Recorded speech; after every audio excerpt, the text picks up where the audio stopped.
Buenas tardes, bendiciones para todos ustedes, mis queridos hermanos. En este momento pretendemos dar el seminario número 5 o capítulo número 5 del seminario de liderazgo, un líder que transforma, fundamento del discipulado transformador. El capítulo 5 nos dice que el centro es el discípulo y no el maestro, el aprendizaje y no la enseñanza.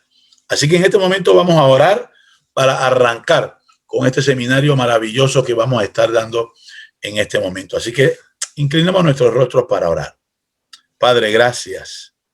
Ayúdanos a que podamos hacerlo mejor, que este seminario pueda ser un seminario teórico, pero que lleve a la práctica y que podamos todos juntos hacerlo mejor por discipular. Gracias, Señor. En el nombre de Jesucristo, tu Hijo, lo pedimos. Amén. Como les dije, vamos a iniciar y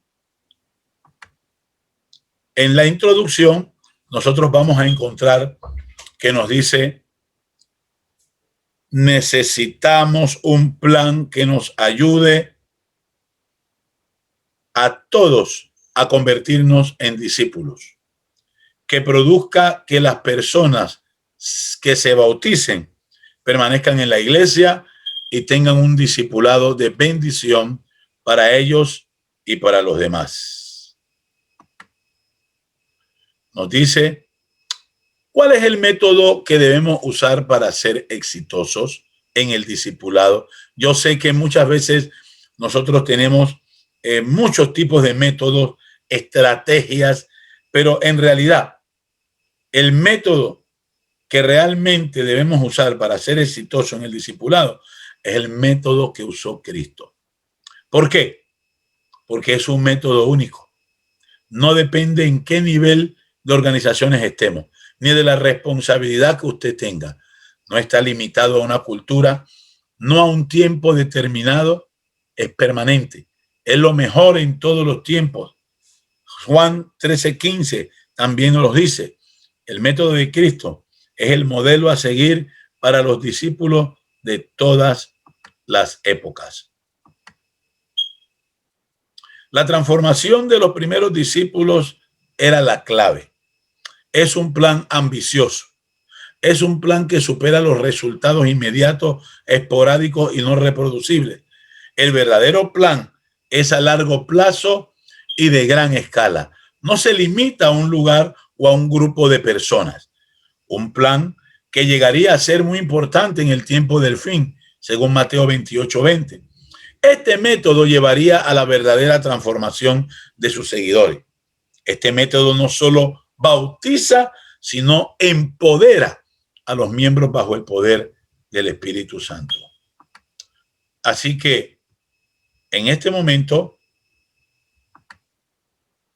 cada actividad o programa estaba bajo el gran propósito de la transformación.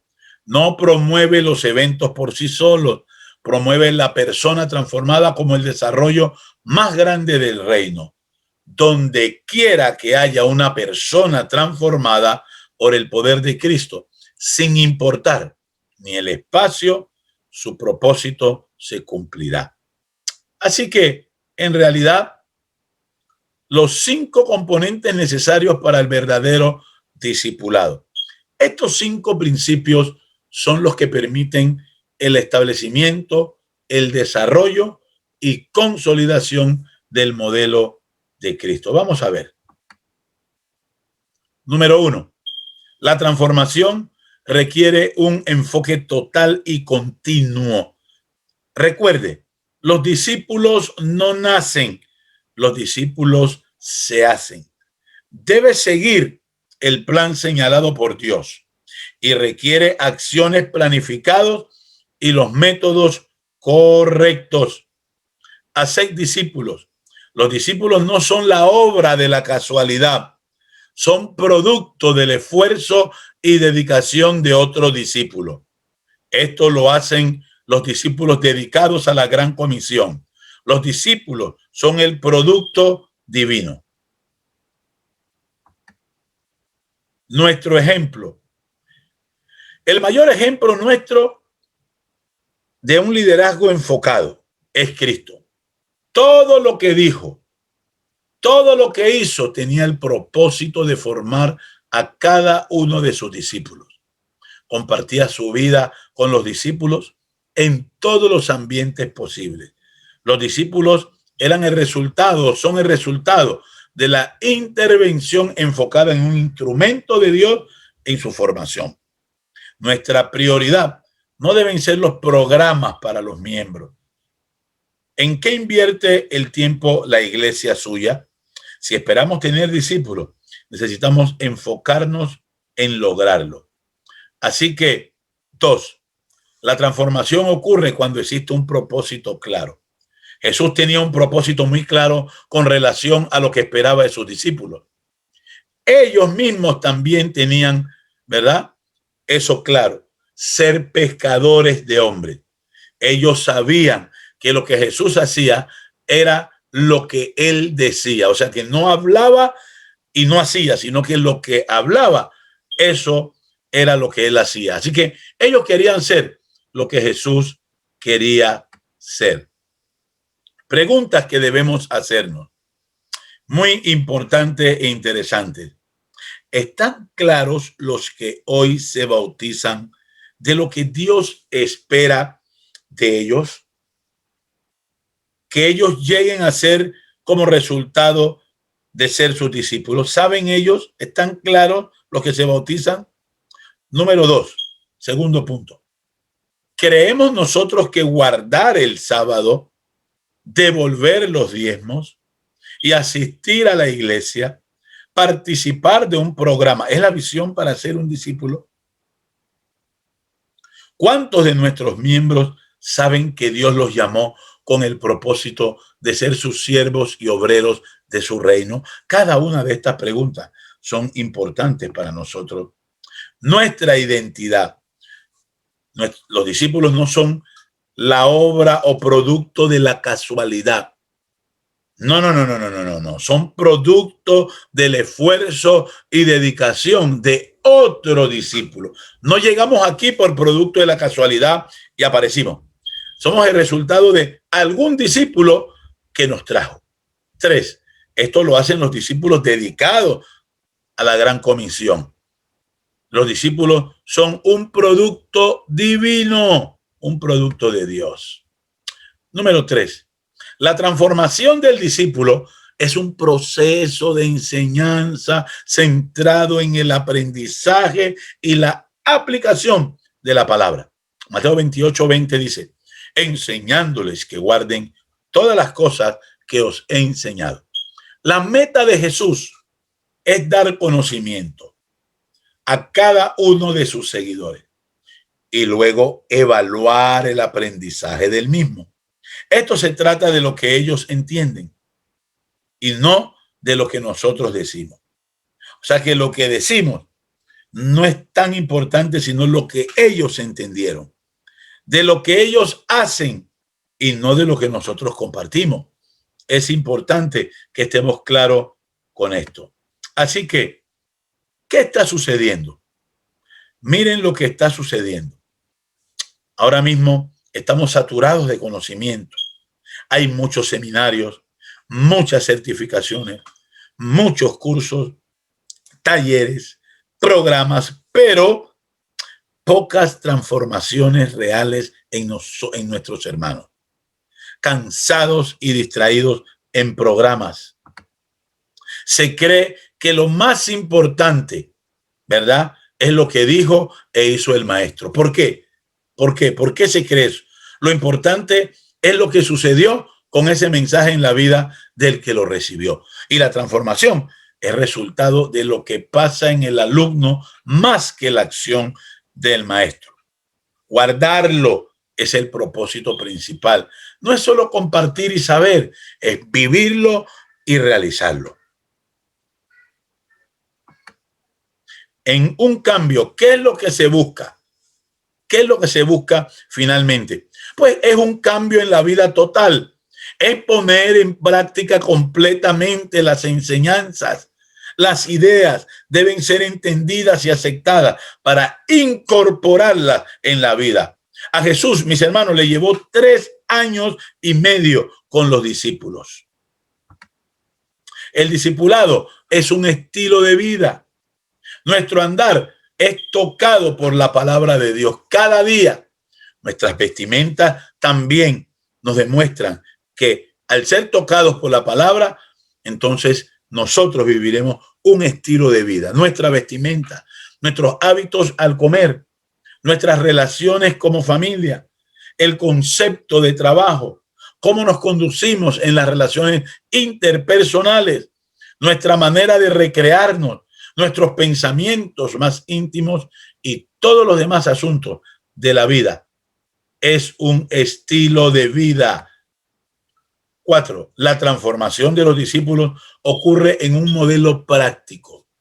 Bien, su lugar de aprendizaje fue en medio de la gente. Mateo 5:1 lo dice. Otro ejemplo lo encontramos en Juan 6:5 al 6. Los discípulos ayudaron a Jesús siempre con la muchedumbre. Ustedes recuerdan en el momento de la multiplicación de los panes y los peces, los discípulos tuvieron que ayudar. Así que ayudaron a Jesús siempre donde había muchedumbre. Recibían las parábolas y sus explicaciones y eran enviados a cumplir aquella maravillosa misión. Así que el escenario de formación, todo era práctico. Uno, el propósito de Jesús era hacerlos sus discípulos. Ese era el propósito. Ahora, a sus discípulos era enseñarle cómo ellos podían hacer también a otros discípulos. Número 3, el mundo y sus necesidades eran su salón de clases. O sea que lo que ellos vivieron en el mundo prácticamente era el salón en donde estaban aprendiendo, en situaciones con los pobres, en situaciones con los ciegos, en situaciones con los pecadores, cuando iban en el bote, en las tormentas, cuando tuvieron que echar fuera demonios, cuando la alimentación de la gente. O sea, este mundo es el salón de clases para hacer a los discípulos. Así que nosotros debemos tener claro eso. Miren lo que dice Ellen White. Ellen White en Consejos para la Iglesia, página 560, dice de la siguiente forma: el Salvador le dio lecciones prácticas a sus discípulos y al enseñarles cómo trabajar de tal manera que las almas se regocijaran en la verdad, manifestó simpatía por los desanimados, los que soportaban cargas pesadas y los oprimidos. Alimentó al hambriento, sanó enfermo, anduvo constantemente haciendo el bien por todas partes. Interpretó el evangelio para los seres humanos mediante el bien que realizó y por su palabra de amor y mediante sus actos de bondad. Así que está claro de que el mundo es el salón de clase. Él compartía con ellos y les enseñaba en todo momento, mis líderes. Jesús estaba en casa con la gente. Jesús en el momento de la mesa también enseñaba. También enseñaba cuando había un lugar de retiro o cuando iban al campo, cuando viajaban, en el trabajo realizando sus actividades, cuando había momentos de prueba. Y él también enseñaba mientras colaboraba en el ministerio. Así que la transformación de los discípulos en el ayuno y la oración. Los componentes principales en el modelo de Cristo eran ayuno y oración. Estos textos nos hacen comprender el papel preponderante en el modelo, ¿verdad?, del discipulado de Cristo. Lucas 6, 12 y 13. Él oraba antes de tomar decisiones. Debemos orar, mis hermanos, antes de tomar decisiones. Marcos 1:35 nos dice que era un hábito de Jesús levantarse muy de mañana siendo aún oscuro y poder orar. Marcos 6:46, en las tensiones de su ministerio, oraba. Ustedes se imaginen los momentos de tensión, oraba Jesucristo. Mateo 26, 36 y 41, cuando estaba triste y angustiado, oraba. También en el Getsemaní, en el momento final, antes de que fuera aprendido. Y es maravilloso, hermano, debemos ayunar y orar. Ahora, la oración y el ayuno. La oración y el ayuno eran hábitos de aprendizaje. Además, eran parte de su desarrollo y la formación del discípulo. Los discípulos le piden a Jesús que les enseñe a orar. Otro hecho que muestra la importancia de la oración para los discípulos fue la debilidad humana de ellos, cuando fue expuesta y se frustraron cuando no pudieron echar fuera a los espíritus malos. Esto enseña que podemos tener conocimiento, estar con Jesús, predicar, enseñar, pero si queremos ser efectivos para la misión, debemos ayunar y orar. Así que, mis hermanos, qué maravilloso.